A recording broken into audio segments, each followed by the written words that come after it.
क्या आप ये जानती हैं कि आजकल लड़कियों के हेयर फॉल्स क्यों इतने हो रहे हैं?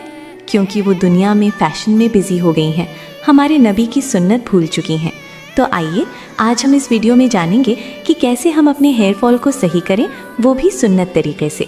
तो चलिए शुरू करते हैं। अमीना अक्सर कहती थी, मैं अपने बालों से मोहब्बत करती हूँ, लेकिन फिर भी वो कमज़ोर क्यों होते जा रहे हैं। एक रात जब वो थकी हुई थी, उसने दुआ की, या अल्लाह मुझे सही तरीक़ा दिखा। उस दिन उसे एक बात समझ आई, जो चीज़ अल्लाह ने दी हो वो सिर्फ डेकोरेशन नहीं, अमानत होती है। अगली सुबह अमीना ने हेयर केयर को फ़ैशन नहीं, सुन्नत का हिस्सा बना लिया। नीयत, इंटेंशन।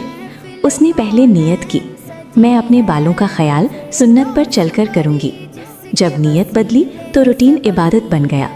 सफाई और तहारत, वो सिर्फ ज़रूरत के मुताबिक बाल धोने लगी, ना ज़्यादा ना कम। सफाई पसंदीदा अमल है। तेल लगाना, ऑयल मसाज।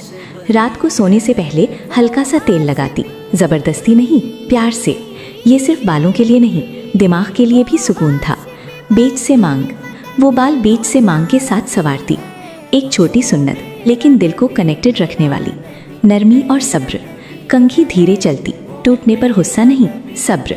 सुन्नत सिर्फ अमल नहीं, अखलाक भी है। शुक्र और हया, वो बालों को दिखावा नहीं बनाती और रोज़ शुक्र अदा करती। शुक्र से बरकत आती है। कुछ हफ्तों बाद अमीना ने महसूस किया, सिर्फ बाल स्ट्रॉन्ग नहीं हुए, उसका यकीन भी स्ट्रॉन्ग हो गया। वो मुस्कुराकर बोली,